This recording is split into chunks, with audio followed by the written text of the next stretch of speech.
2026 looks like it could be a massive year for Manchester United because the squad, in my opinion, is close to being very, very complete.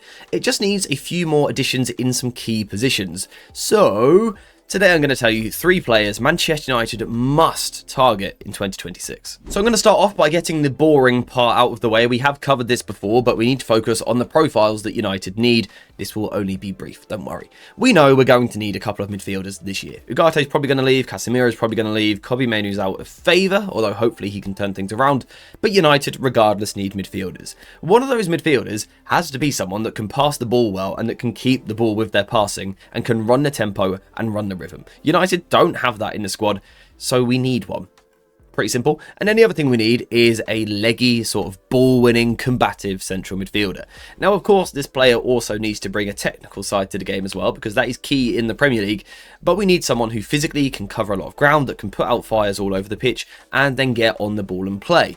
And the final thing that we need is someone who is natural playing wide on the left-hand side. Whether it's a 4-2-3-1, a 3-4-3, or a 4-4-2, United lack traditional width on the left. Cunha is good, but likes to come inside. Amad and Mbeumo both prefer playing off of the right, which is amazing squad depth.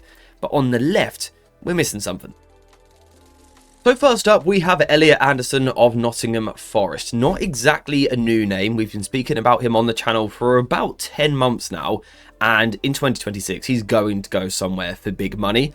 And I personally hope that place is going to be Old Trafford and Manchester United, because I think he ticks so many of the boxes of what we need. And box number 1 that he ticks is he's boring, which might sound a little bit odd to say about a player that you want to sign, but Anderson understands the importance of sometimes being a dull, boring player who doesn't do a lot. Anderson understands the need to do that. And what I mean by that is keeping the ball. Anderson is a player who is happy to cycle play, and that's what Manchester United need. So often we attack too fast, and because of that, we fail to attack as a team. Some players are just too quick, and the rest of the team struggle to keep up. Sometimes you need someone like Anderson to put his foot on the ball and to keep the ball for the team, and just sort of knock the ball sideways. Anderson is very capable of doing that.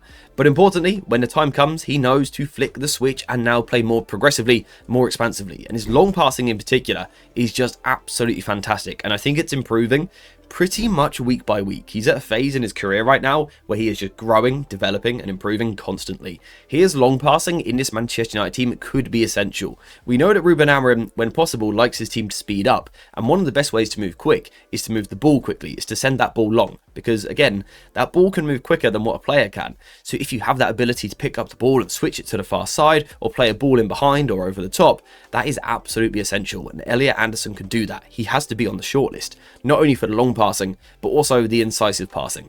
The other day, he recorded this performance against Everton. It was absolutely insane how much he progressed the ball through the lines, getting the ball on the floor and playing through the centre of the pitch. Something that United currently sort of failed to do, partly because of the players, also because of the instructions from the manager, but United struggled to progress the ball through the middle. For United to be a top team this year, that has to change, and Anderson's ability to play through the lines would be key. And that's without talking about all of the immense defensive work that he does. Anderson, for me, is like top of the shopping list. Now, next up on my list is Mamadou Sangare, and the reason why I like Sangare as an option for Manchester United is because he ticks the boxes of what we need, being an incredibly physical, strong, excellent, leggy duel winner, but also he's sort of a lesser known name. United have been linked with Baleba quite a lot over the past 6 months or so, and of course that's a high profile name that you would bring into the club. What I like about Sangare is it's sort of finding the next Baleba. I sort of like that idea of trying to get ahead of the game by signing that younger player who isn't necessarily at the top of his game just yet. But Sangare, in terms of what you would bring to United, it's ridiculous ball-winning ability. His duelling in AFCON in particular so far over the past few weeks has been sort of immense, almost unheard of how good he's been defensively at just disrupting the opposition constantly. He's tall, he's strong, he's got long legs, which allows him to cover a lot of ground, but also just constantly allows him to poke the ball away. He is so good at defending. On top of that, Sangare brings what Amorim wants, and that is long passing, the ability to play a little bit more direct, to switch that ball out to the right, to switch it to the left, to play over the top. We're going to need that. I think that's Manchester United, right? A lot of teams, particularly a couple of years ago, were playing a slower football, a slow, patient building process, which is all good. But I think Manchester United want quick football, which sometimes means you need that ability to play longer, to play more direct. And I think Sangare would bring that for Manchester United. The other thing that he would bring is a left-footed passing angle, which perhaps sometimes get a little bit overlooked when we're looking at midfielders.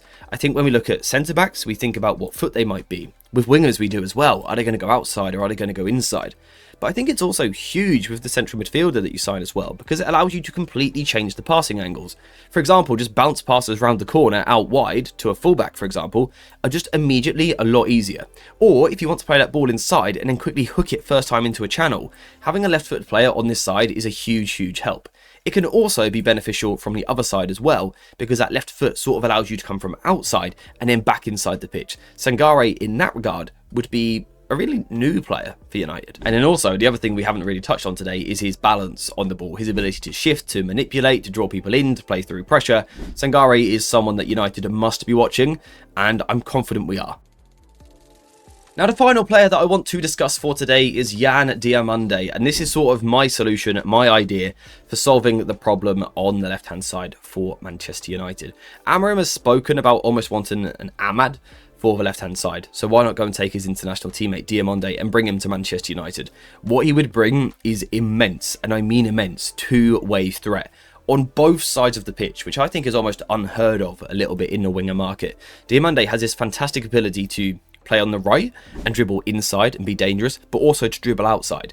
But what's so fantastic is that he can come and do it on this side as well. He can dribble down the line out wide, or he can come inside onto his right foot. He's capable of going both ways, and for United that would be an immense threat, something very different to what Cunha, for example, would offer Manchester United typically from the left. Diomande would be very different.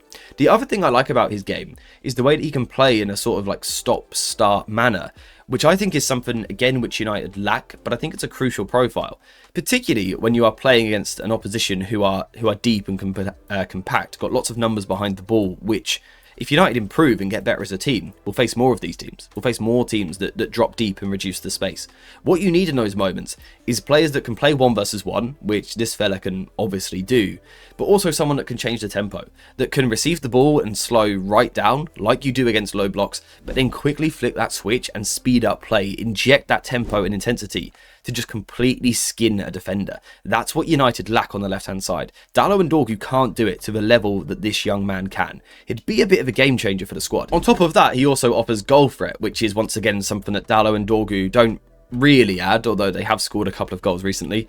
Diomande recently scored a hat-trick. You know, I don't see Diogo Dalot doing that anytime soon. Diomande can score off both feet. Again, in almost every essence, he's a two-way threat. I also think he's quite sharp with his shooting as well. He doesn't take too many touches and doesn't need too many steps to set up the strike, and I think that's key when you're moving to the Premier League, where you get less time, less space. You need to be able to act quickly, instinctively and sharply, and I think Diomande can do that. And kind of the bonus thing here, on top of all of that, is if you go back a couple of years to when he was playing in La Liga, he was actually playing as a left wing back. So should Ruben Amorim want to stick with his back three shape, and someone like, if I can find him, Ahmad plays wing back, for example, Diomande could do that, and he could be an attacking player from the left side. He could play on the left and be more attacking than Dalot and Dorgu. He could provide progression, and Manchester United now really have double threat from both sides. Now, this probably isn't something that you would want to do on a weekly basis. It's probably a little bit too attacking, but if Amorim really wanted to go for a result with the back three, this is a way that he could do it. So yes, those are the 3 players that I think United must be watching in 2026. Obviously, there are loads more. There's centre-backs that we could keep an eye on, full-backs, more midfielders, wingers, strikers, loads. But for me, these are the 3 profiles that I feel we need sort of immediately, especially if we want to switch to that back 4, which Amorim has sort of teased us with recently. I think we need these profiles, and I like the range of players we've got there. We've got that obvious talent in Elliot Anderson. We know he's going to cost a lot of money. Then we've got almost that attacking gamble in Diomande, and then in Sangare we've got someone who's a bit left field, someone that not everyone is talking about, although I think they will be by the summer. I think he's going to become quite a big name fairly soon, so remember his name because he's a very good player.